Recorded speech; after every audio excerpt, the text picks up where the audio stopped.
spending the day away, looking for something new with a fresh point of view.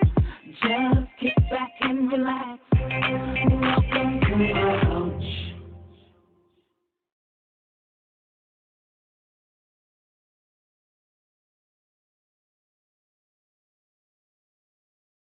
Hi, I'm Val Jackson, and welcome to the Good Couch. This week, I want to talk about Grammy performances and the Grammy winners, and also Kirk Franklin. So let's start with our Grammy performance and our Grammy performance winners, okay? Now, you know the Grammy Awards have been around for a while now, for a long time. Uh, and we've had some interesting Grammy Award winning performances. Actually, we've had some great performances, and then we've had some shocking performances.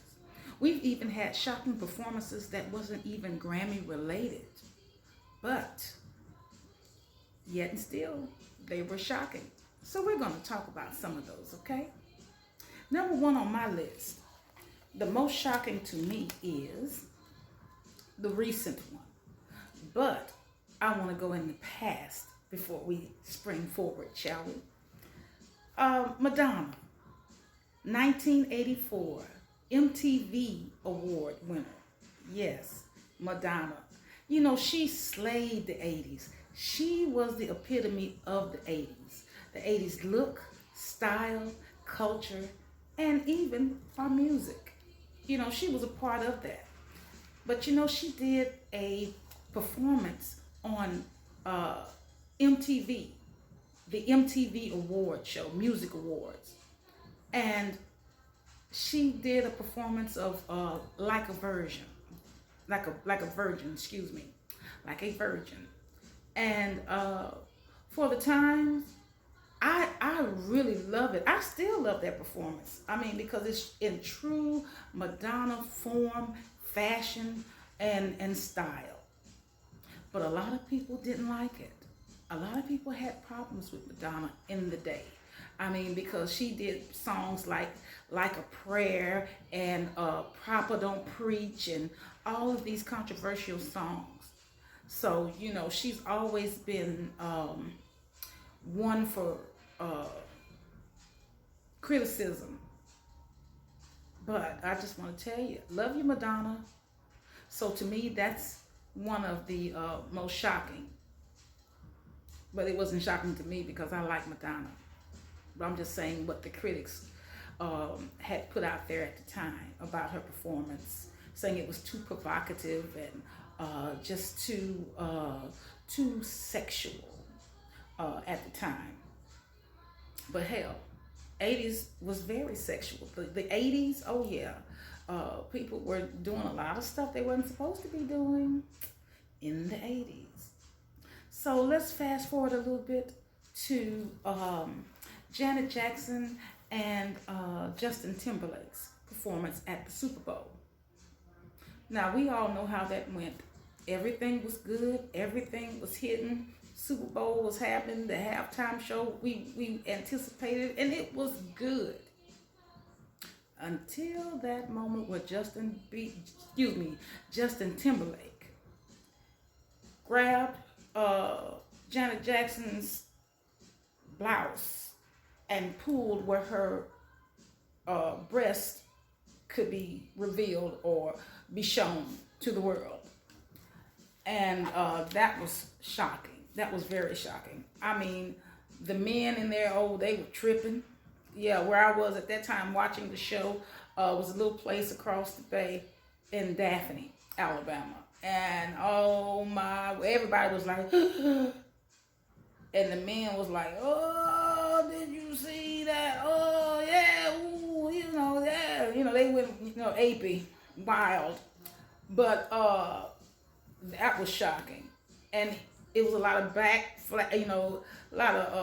backflack about that, and the rest is history. I think he finally, he had apologized, of course, after he said that it was a wardrobe defect. But, and the press tried to put it off as a wardrobe defect, but how could it be one when you pull the thing down? So, but he finally admitted, I guess, or apologized or whatever. But let's fast forward on to the next one. Well, Mr. Man, Kanye West, at the Grammy Awards, when he had embarrassed himself, Beyonce, Jay-Z, and Taylor Swift, damn near the world, okay, by his actions. I mean, even though he had a point, but that was neither the place or the time to do that. And when Taylor Swift had beat out Madonna for, I guess, Best Album, and he jumps up and no, and and says his little spiel, his little speech about she should have won, blah blah blah, and this and that. To me, I was embarrassed for him because he had. I mean, come on, that's signs of a sore loser. I mean, hey, sometimes things work out in your favor, and sometimes people see things in another light or whatever. Now, I'm not insinuating anything, but I feel like he should have not did that because it was very embarrassing. Not only for the people there up close and personal, but for people like me that was at home watching it, I was like, oh my God, no, he didn't. Why would he do that? Oh my God, that is embarrassing. Why would you, that's all I could say. I felt embarrassed for him because he didn't have sense enough to be embarrassed for himself. Or to think twice before, or maybe 5 or 6 times before he actually went and did that. But we do know that Kanye West do have a history of controversy and blurting things out and doing some things that we find shocking. Like when Katrina came through New Orleans and destroyed New Orleans. And he was on the television talking about the president at that time, President Bush, George Bush Jr. Didn't like black people. I mean, okay, so, and to some point, that was shocking for a lot of people. And then a lot of people was like, right on. But then a lot of people was like, oh my God, did he just say that?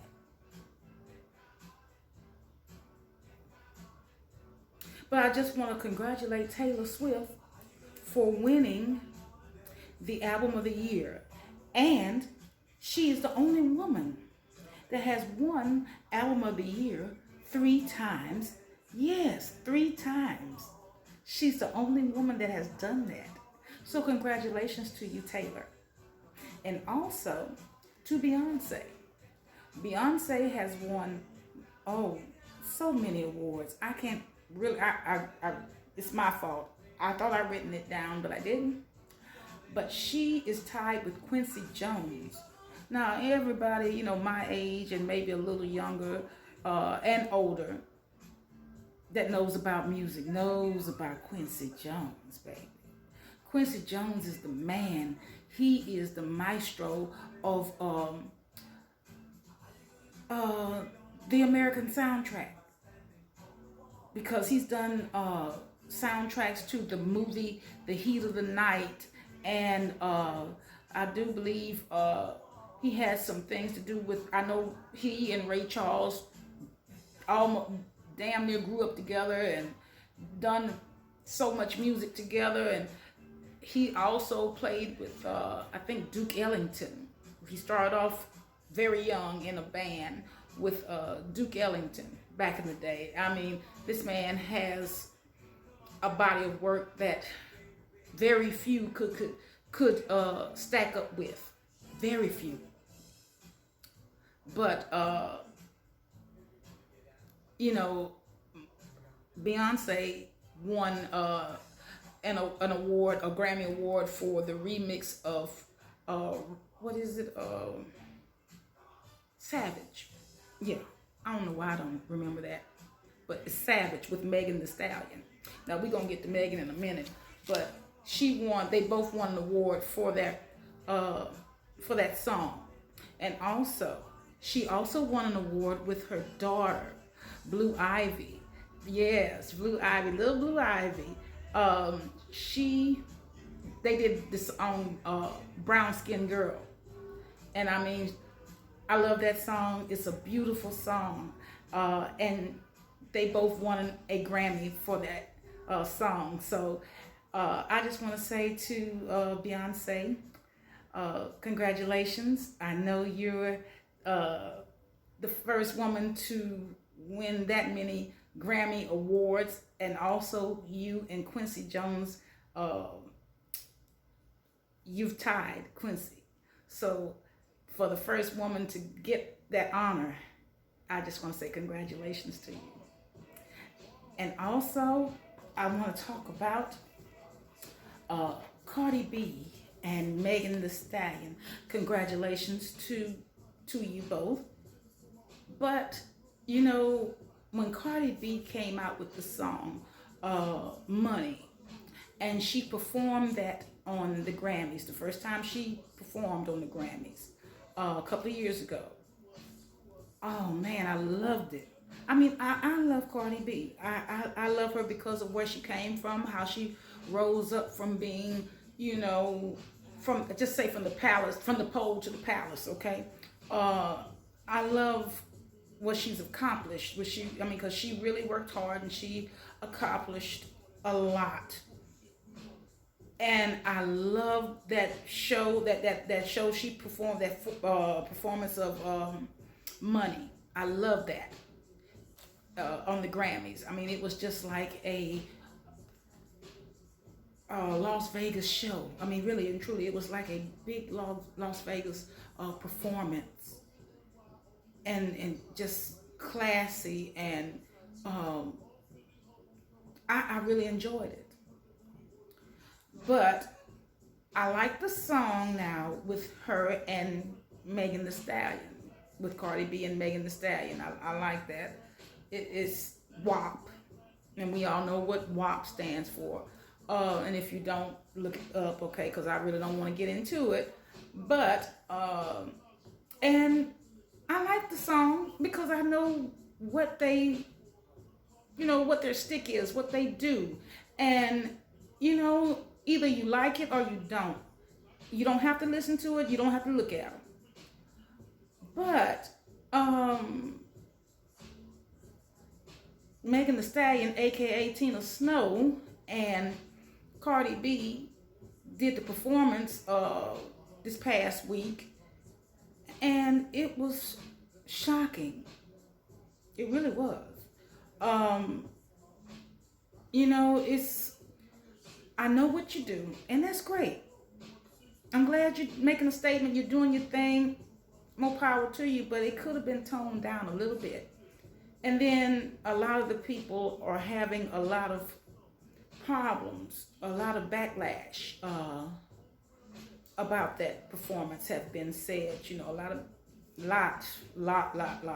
But whether they know it or not, it's only going to help their career. I mean, because the more backlash, lip service you get on things that may shock or confuse people or offend them, some people going to say, "Oh wow, I got to have it. I got to look. Ooh, I got to see what they're going to do next." Ooh, you know, just like Little Kim back in the day.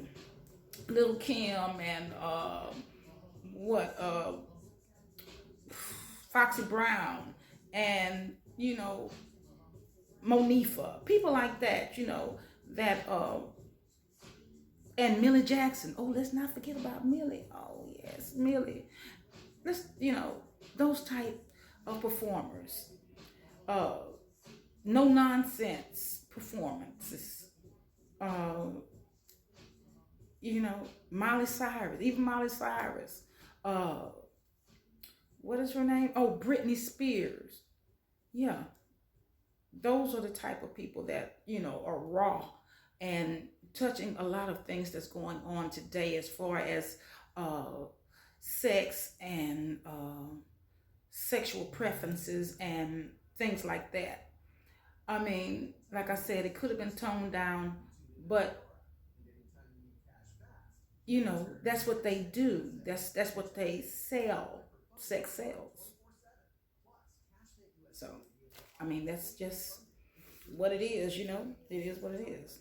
And and also even when, like I said, even when Beyonce, she did something that was kind of shocking to people a time back, and that was when she did a performance on at the Grammys when she was fully pregnant,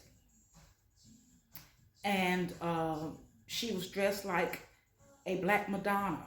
And I don't mean Madonna, the 80s Madonna, like a virgin. No, I'm talking about the actual Virgin Mother.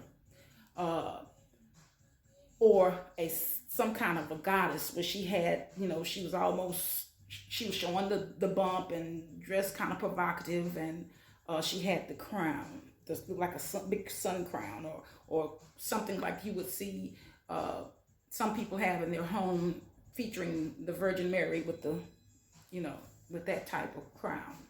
And a lot of people felt like it was sacrilege, and they were very offended by it. So, that's just life. People do things to shock you, to spark your imagination, to dare you, to make you think, to make you have an opinion. But whatever it is, they got your attention. And that's what the main goal was about. They got your attention.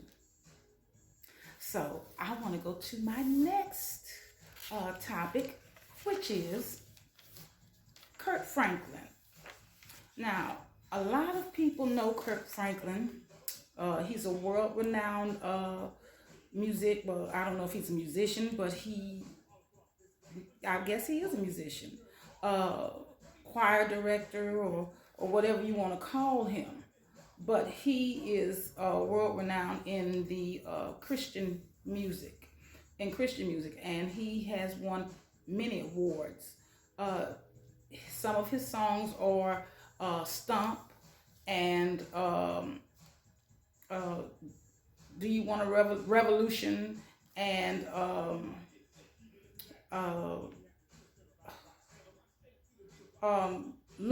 I've been looking for you. Okay, I've been looking for you. Haven't you heard? You know that song, yeah. The Patrice Rushen, but they changed it to a gospel song. So he is a big gospel artist. Okay, huge. If you don't know, you need to look him up. I mean, his songs are phenomenal. And he's a very, very good person as far as I know. I mean, as far as I see. But lately he's had a problem with his oldest son. And,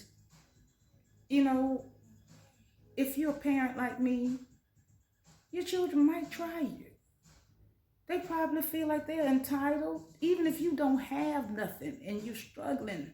And they're grown. They're grown, like this man.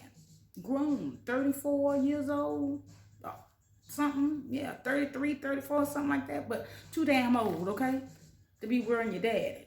You need to go on and get your own thing. I mean, it happens. I have to do, you have to trust me, I know. But the way he was talking to his daddy, and then these folks want to try to talk about Kirk Franklin like he, you cursed, you said this, but look, man, Christians lose patience too. I mean, they're trying to do the best they can in this world. They're trying to do what they can in this world without testing, failing the test. See, People that are Christians have a whole different line to walk than an average person like me. Sure, I believe in God, but I don't know. I'm not sitting up here saying, oh, I'm saved and sanctified. No. But understand, they are human too. And they can only take so much. And for your children to talk crazy to you, like the Bible say, spare the rod and spoil the child. If Kirk Franklin could have put his hands on him, he probably wouldn't have spared nothing. And I understand. But see, these children will try you. Even the grown ones sometimes. I swear, they feel like they're entitled to whatever you have, whatever you make. They supposed to steal. Now, I understand helping your children. Yes, I understand that. When they're trying and they're doing the best that they can and they're trying to accomplish something, they might say, hey, I need a little help. Can you help me? But don't come to me every time you look around, every week, every time you turn around, or I don't even want you in my face every month asking for nothing. Because I got bills too. That's why I don't bother my children. That's why I don't ask for anything. Because I know how it is when you have your own children and your own life. Now, don't get me wrong. If I need something, I will ask. But I'm going to try to work it out myself. But no, you don't do that. And if you let these children do it, they will drain you mentally and physically. So I understand Kirk Franklin. I understand. And he shouldn't have to apologize to nobody for nothing. I wouldn't. But then, why would I?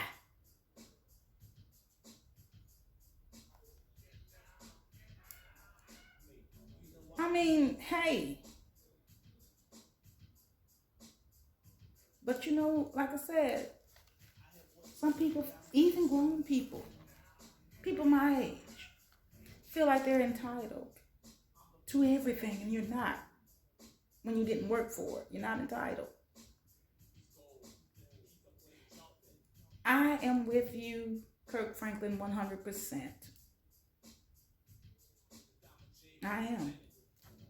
Because like I said, any parent that's brought up in the old school like me, you can't be friends with your children. And you know for yourself that you have to lay the rule down.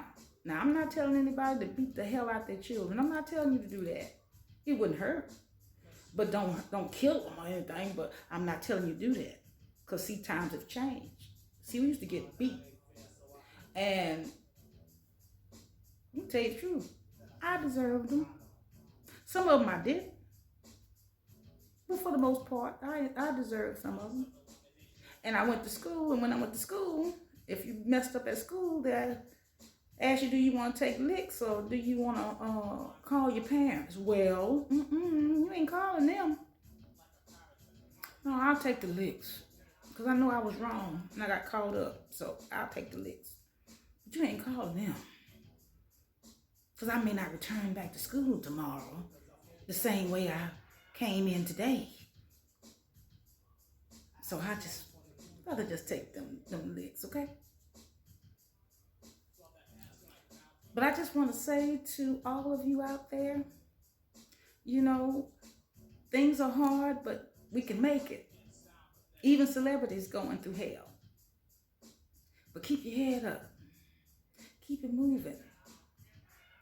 Good things are to come. So I just want to say to all of you out there, stay safe. Love yourself. Love each other. Love your family. Love God. And again, remember to love yourself. Because if you can't love yourself, you can't love nothing. You can't love yourself. You can't love nothing, nobody. So and I also want to say to you guys, listen. If you like, share. If you like, subscribe. I'm on YouTube. And I'm also on Facebook. So, Thank you for tuning in this week. I'll see you next week. And remember, if you like it, share it, and you can find me on YouTube and subscribe. Thank you, and have a blessed week. Bye.